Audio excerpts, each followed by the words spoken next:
चला या पी ब्लॉकच्या पार्ट 2 व्हिडिओमध्ये मी सगळ्यात जास्त महत्त्वाचा टॉपिक जो घेणार आहे ग्रुप नंबर 16 मधून की तो असणार आहे oxides, different oxides of this elements. बघा आपण काय करतोय, या ऑक्साइडला क्लासिफाय करतोय. हा इतका महत्त्वाचा टॉपिक आहे, मी तुम्हाला आता सांगतोय की याच्यातला कदाचित एखादा क्वेश्चन कन्फर्म येणारच आहे. ठीक आहे, तर हे जे ऑक्साइड्स याला आपण कॅटेगराइज केलंय. Some of the oxides are acidic, some are basic, some are amphoteric, some are neutral. मग तुम्हाला एक्झामिनर विचारणारच आहे की which of the following oxide is acidic, which of the following oxide is basic, similarly amphoteric and neutral. याच्यावरती question येण्याचे chances खूप जास्त आहेत. ठीक आहे, तुम्हाला फक्त काय लक्षात ठेवायचं, काय सांगितलं बघा. ऍसिडिक ऑक्साइड कसं फॉर्म होतं की ज्या ऑक्साइडला जेव्हा तुम्ही वॉटरमध्ये डिझॉल्व करतात तेव्हा तो ऍसिड प्रोड्यूस करतो, म्हणून त्याला काय म्हटलं तर it's a acidic oxide. Similarly what is basic oxide? Those oxide which when dissolve in water and it produces base, they are called as basic oxide. Similarly amphoteric, बघा एम्फोटेरिकचा पॉईंट महत्वाचा आहे. एम्फोटेरिक हे असे ऑक्साइड आहेत की जे acid पण प्रोड्यूस करू शकताय, बेस पण प्रोड्यूस करू शकताय, किंवा आपण असं म्हणू शकतोय की ते ऍसिड सोबत सुद्धा रिॲक्ट होऊ शकताय किंवा बेस सोबत सुद्धा रिॲक्ट होऊ शकताय. त्यांना आपण काय म्हणतो, एम्फोटेरिक. म्हणजे असे ऑक्साइड्स आहेत जे ऍसिडिक कॅरेक्टर पण दाखवत आहे आणि बेसिक कॅरेक्टर सुद्धा दाखवत आहे. त्याच्यात न्यूट्रल ऑक्साइड आपण सांगू शकतो की ते ऍसिडिक पण नाहीये, न्यूट्रल बेसिक सुद्धा नाहीये, ते काय आहेत, न्यूट्रल आहेत. मग तुम्हाला बघा की acidic oxide are formed by combining oxygen with non-metal. हा आहे एमसीक्यू साठीचा question. How acidic oxide are formed. प्रत्येक ऑक्साइड फॉर्म करताना ऑक्सिजन तर लागणारच आहे, पण ऑक्सिजन सोबत कोण जोडलंय हे सुद्धा महत्वाचं आहे. जेव्हा तुम्ही ऑक्सिजनला नॉन मेटल सोबत जोडतात तेव्हाच तुम्हाला काय सापडतं, ऍसिडिक ऑक्साइड सापडते. खूप महत्वाचा पॉईंट आहे, याला मार्क करून ठेवा तुम्ही. हा तुम्हाला एमसीक्यू ला विचारला जाईल. When oxygen combines with non metal it forms acidic oxide. Now second point, when basic oxide are formed by combining oxygen with highly electropositive metal. हा पॉइंट सुद्धा जातोय एमसीक्यू साठी. जेव्हा एखादा हायली इलेक्ट्रोपॉझिटिव्ह मेटल ऑक्सिजन सोबत combine होतोय, immediately तो काय प्रोड्यूस करतोय, बेसिक ऑक्साइड प्रोड्यूस करतोय. Now amphoteric oxide. मग आता बघा, जर तुम्ही नॉन मेटल घेतला ऑक्सिजन सोबत तुम्हाला ऍसिडिक मिळतोय, जर तुम्ही मेटल घेतला ऑक्सिजन सोबत तुम्हाला काय मिळतंय, बेसिक मिळते. आता एम्फोटेरिक म्हणजे लॉजिकल तुम्ही सांगू शकताय की अशी मेटल्स असतील की जे मेटल आणि नॉन मेटल यांच्या बाउंड्रीवरती असतील, म्हणजे हे थोडेसे मेटॉइड्स टाइपचे एलिमेंट असू शकतात. ठीक आहे, मग असे सेमी मेटल्स आपण त्यांना इंडायरेक्टली म्हणू शकतोय. मग अशा टाइपच्या एलिमेंटची रिएक्शन जेव्हा ऑक्सिजन सोबत होते तेव्हा तुम्हाला काय मिळणार आहे, एम्फोटेरिक. बघू आपण एम्फोटेरिक बद्दल काय बोललोय. Amphoteric oxide are form by combining oxygen with the elements which lie on the border line. That is border line म्हटलं तर काही मेटल्स असतील आणि नॉन मेटल असतील. मेटल नॉन मेटल यांच्या मधले तर आपण काय म्हणतोय, बॉर्डर लाईन. मग असे जे असतील ते कुठले असणार आहे, एम्फोटेरिक. आणि न्यूट्रल काय की जे ऍसिडिक सुद्धा नाहीये, बेसिक सुद्धा नाहीये, ते आपण न्यूट्रल कन्सिडर करू शकतोय. आता बघा 3 एमसीक्यू कुठले तयार झाले. ही तुम्हाला थेरोटिकल लाईन दिली आहे. Oxygen with non metal forms acidic, oxygen with metal positive electropositive metal forms basic, oxygen with semi metal forms amphoteric. आपण डायरेक्टली याला सेमी मेटल म्हणू शकत नाही, ते बाउंड्रीवरती असणार आहे. ठीक आहे, आणि न्यूट्रलला तर काही सांगण्याची आवश्यकताच नाही. हे झाले 3 क्वेश्चन. त्याच्यानंतर नंबर ऑफ क्वेश्चन तयार होत आहेत त्यांच्या एक्झाम्पल्स वरती. क्वेश्चन काय असणार आहे, which of the following oxide is acidic, which of the following oxide is basic, which of the following oxide is amphoteric and similarly neutral. तर त्यांचे एक्झाम्पल परफेक्ट करूनच ठेवा. एक्झामला येणाराच टॉपिक आहे, खूप खूप इम्पॉर्टंट टॉपिक. याचा स्क्रीनशॉट काढून घ्या. नाव from group number 16 the important topic is hydrate formation. आपण ग्रुप नंबर 16 मधले जेवढे एलिमेंट्स आहे ऑक्सिजन टू पोलोनियम यांच्यामध्ये जर यांची केमिकल रिएक्शन आपण हायड्रोजन सोबत केली तर सगळ्यांचाच हायड्रेट फॉर्म होतोय आणि तो फॉर्म होण्याचा पॅटर्न सुद्धा कॉमन आहे. It is form in the pattern of EH2. ठीक आहे, प्रत्येक एलिमेंट सोबत हायड्रोजन कंबाईन होतं आणि करस्पॉन्डिंग हायड्रेट फॉर्म करतोय. आता या हायड्रेट वरती नंबर ऑफ क्वेश्चन बऱ्याचदा सीईटीला विचारले जातात. ठीक आहे, बघा वन बाय वन तुम्हाला एक्सप्लेन करतो. समजा मला ह्या हायड्रेटच्या बाबतीत बोलायचं असेल रिगार्डिंग बॉन्ड अँगल, तर काय होतं ना की हा ऑक्सिजन जास्त इलेक्ट्रोनिगेटिव्ह आहे आणि इलेक्ट्रोनिगेटिव्ह काय होत जाते, कमी कमी होत जाते. त्यानुसार काय होतं तुम्ही चेक करा की बॉन्ड अँगल सुद्धा काय होत चाललाय, कमी कमी होत चाललाय. हा क्वेश्चन कसा तयार होतील की which of the following hydrate of particular element has larger bond angle or smaller bond angle. तर लक्षात ठेवा, तर बॉन्ड अँगल काय होत चाललाय, डिक्रीज होत चाललाय. हा पहिला पॉईंट झाला. दुसरा पॉईंट महत्वाचा आहे अबाउट व्होलेटिलिटी. हे कंपाऊंड जे आहे जेव्हा हे हायड्रेट फॉर्म करतात तर त्यामध्ये आपल्याला बघायचं की कुठलं कंपाऊंड जास्त व्होलेटाईल आहे किंवा कुठलं कंपाऊंड कमी व्होलेटाईल. जनरली ट्रेंड कसा असतो माहिती का, एक तर डिक्रीज होणार किंवा इन्क्रीज होणार. पण एक्झामिनर या पॉईंटवरती खूप जास्त फोकस करू शकतोय. का असं होईल, कारण बघा इथे इरेग्युलर ट्रेंड आहे. आपण जर बघायला गेलं तर H2O हा कमी व्होलेटाईल आहे H2S पेक्षा, म्हणजे असं म्हणू शकतो आपण H2S is more volatile as compared to H2O. पण तिकडे गेल्यानंतर काय होतंय की हा ट्रेंड कंटिन्यू नाही होते, इकडच्या इलेमेंटचं जे काही व्होलेटाईल कॅरेक्टर आहे ते सुद्धा कमी आहे. सगळ्यात जास्त व्होलेटाईल कोण आहे H2S. हे बघा तुम्हाला मी ते एक्सप्लेन केलंय with the help of their boiling point. तुम्ही चेक करा, मी प्रत्येक कंपाऊंडचा तुम्हाला दिला आहे बॉइलिंग पॉईंट. बॉइलिंग पॉईंट कडे बघून सुद्धा आपण ठरवू शकतोय की सगळ्यात हायली व्होलेटाईल कोण असेल. आता हे व्होलेटाईल कंपाऊंड म्हणजे काय की जे इझिली नॉर्मल टेम्परेचरला किंवा थोड्या हाय टेम्परेचरला इझिली काय होतात, इव्हॅपोरेट होतात, अशा कंपाऊंडला आपण काय म्हणतो व्होलेटाईल कंपाऊंड. हा व्होलेटाईल कंपाऊंड तुम्हाला बघताय तुम्ही, याचा बॉइलिंग पॉईंट सगळ्यांपेक्षा कमी आहे, म्हणजे हे सगळ्यात जास्त व्होलेटाईल आहे. मग दोन क्वेश्चन तर होतील, which of the following compound is highly volatile, which of the following compound is low volatile, अशा टाइपचा क्वेश्चन विचारला जाईल. मग आता बघा हायली व्होलेटाईल आपल्याला सापडला कोण आहे H2S. त्याच्यानंतर सगळ्यात असं कंपाऊंड त्याचा बॉइलिंग पॉईंट सगळ्यात जास्त आहे या चारींमध्ये. ठीक आहे, तर तुम्हाला दिसते 373, म्हणजे हे सगळ्यात कमी व्होलेटाईल असणार आहे. मग हायली व्होलेटाईल अँड लो व्होलेटाईल अशा टाइपचा क्वेश्चन तुम्हाला विचारला जाऊ शकतोय. इतरांमध्ये तुम्हाला रेग्युलर ट्रेंड सापडतील, पण या प्रॉपर्टीमध्ये इररेग्युलर ट्रेंड आहे, नीट फोकस करा याच्यावरती. ठीक आहे. Then thermal stability. बघा आपल्याला बॉइलिंग पॉईंट कडे बघून पण कळतंय. आता बघा एक्झॅक्टली होतं काय की थर्मल स्टॅबिलिटी बघितली तर वॉटर बऱ्यापैकी जास्त थर्मल स्टेबल आहे. त्याच्यानंतर ही थर्मल स्टॅबिलिटी ग्रॅज्युअली काय होत चालली, डिक्रीज होत चालली. थर्मल स्टॅबिलिटी डिक्रीज हे दाखवायची गरज नाही, तुम्हाला कळलंय ते. ठीक आहे, it is thermally more stable and less stable. Question कशा विचारतील तुम्हाला ते आयडिया येऊन गेली असेल आता. ठीक आहे. नाव ऍसिडिक कॅरेक्टर हे सुद्धा महत्वाचं आहे. बघा बघायला गेलं तर ऍसिडिक कॅरेक्टरचा ट्रेंड काय होत चाललाय, ऍसिडिक कॅरेक्टर हे इन्क्रीज होत चाललंय. या टाइपचे क्वेश्चन तुम्हाला बऱ्याचदा विचारले गेले आहेत. महत्वाचा टॉपिक आहे, परफेक्ट करून ठेवा. याचे स्क्रीनशॉट सुद्धा तुम्ही घेऊन ठेवा. तुम्हाला फक्त काय लक्षात ठेवायचं की इन्क्रीज होतंय का डिक्रीज होतंय. आणि आतापर्यंत जेवढा आपण टॉपिक कव्हर केलाय त्याच्यामध्ये हाच एक पॉईंट असं सापडला ज्याच्यामध्ये सध्या इररेग्युलर ट्रेंड आहे, त्यामुळे त्याच्यावरती पण फोकस करा आणि बाकीचे पॉईंट महत्वाचे आहेत. माझ्या पॉईंट ऑफ व्ह्यू नुसार तुम्ही थर्मल स्टॅबिलिटी आणि ऍसिडिक कॅरेक्टरवरती थोडं जास्त फोकस करा. आता नेक्स्ट टॉपिक आपण बघूया, it's anomalous behaviour of oxygen.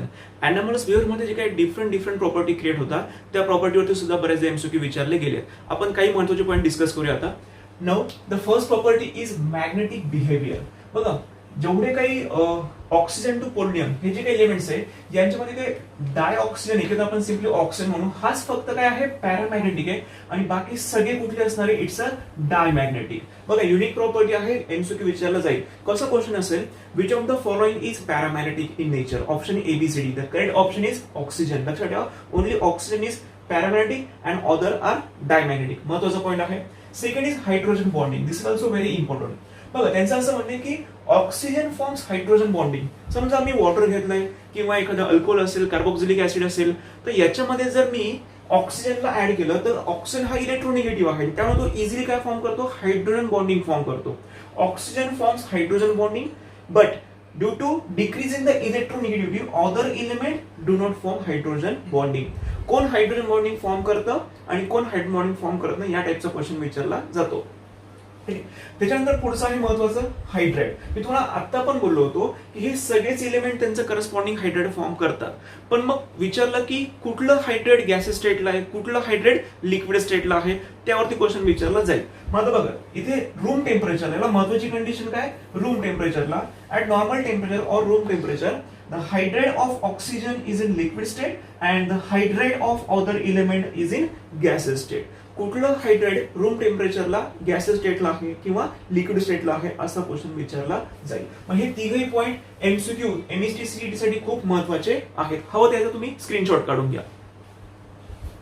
It's oxygen, sulphur, selenium, tellurium and polonium.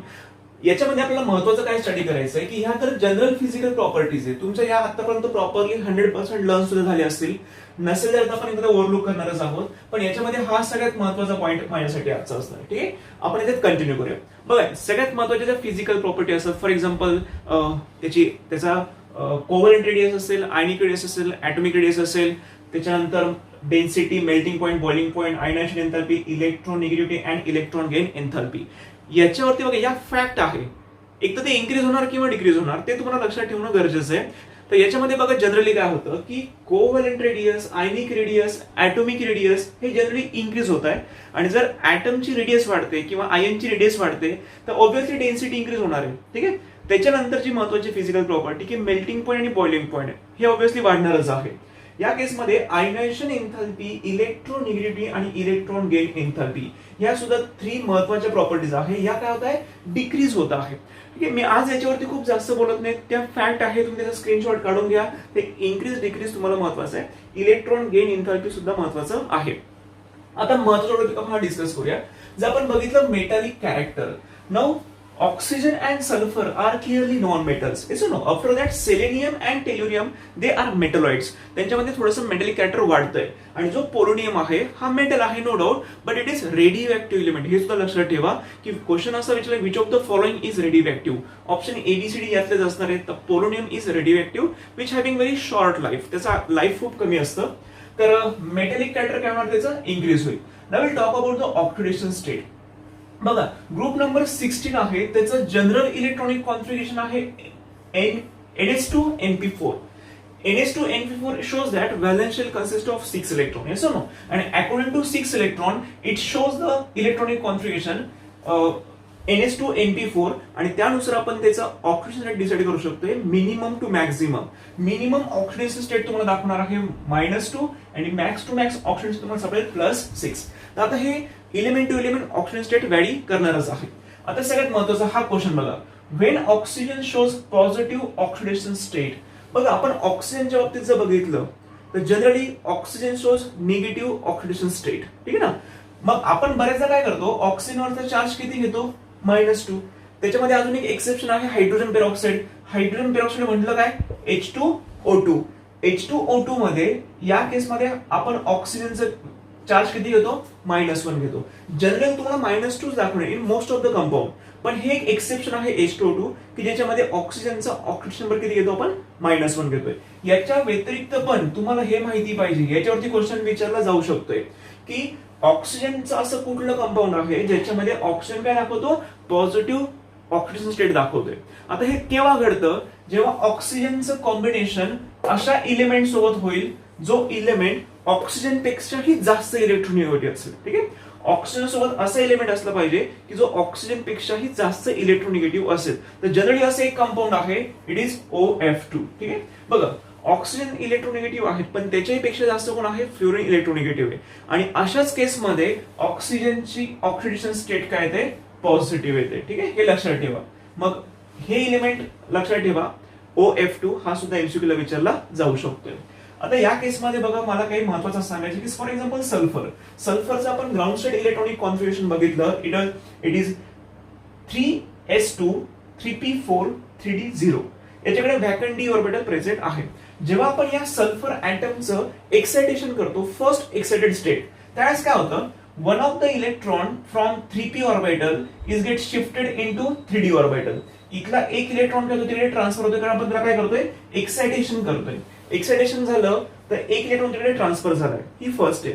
अजून सेकंड एक्साइटेशन केलं तर काय होतं, जो 3s मधले इलेक्ट्रॉनची पेअर आहे त्यातला एक इलेक्ट्रॉन शिफ्ट होऊन तो जातो 3d मध्ये.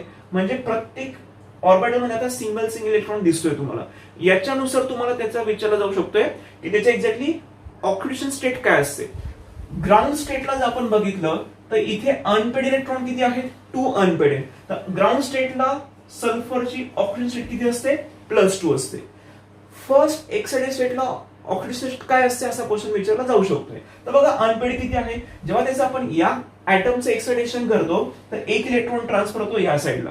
ट्रान्सफर झाल्यानंतर चेक करा अनपेड किती आहे, 1 2 3 4 अनपेड इलेक्ट्रॉन आहे. याचा अर्थ फर्स्ट एक्साइटेड स्टेटला सल्फरची ऑक्सिडेशन स्टेट किती असते, इट इज +4. ठीक आहे. त्याच्यानंतर आपण बघितलं सेकंड एक्साइटेड स्टेट, इथला एक इलेक्ट्रॉन शिफ्ट झाला त्या साईडला. अनपेड बघा किती, 1 2 3 4 5 6 अनपेड इलेक्ट्रॉन आहे. ऑक्सिडेशन स्टेट किती मिळणार, +6 मिळणार. तुम्हाला 1 2 3 हे 3 क्वेश्चन्स तयार होत आहे. Ground state +2, first excited state +4, second excited +6, या टाइपचा क्वेश्चन तुम्हाला विचारला जाईल. त्याच्यानंतर +4 ऑक्टेन स्टेटला त्याचे जे कंपाऊंड असतात त्याची जॉमेट्री असते ट्रायगोनल बाय पिरामिड, आणि जेव्हा तो +6 ऑक्टेन स्टेट दाखवतो तेव्हा त्या कंपाऊंडचं जे काही जॉमेट्री असणार ती कुठली असणार आहे, इट्स अ ऑक्टाहेड्रल. हा टॉपिक महत्वाचा आहे आणि याला सुद्धा एक ओव्हरलुक करून ठेवा, कदाचित विचारला जाऊ शकतोय.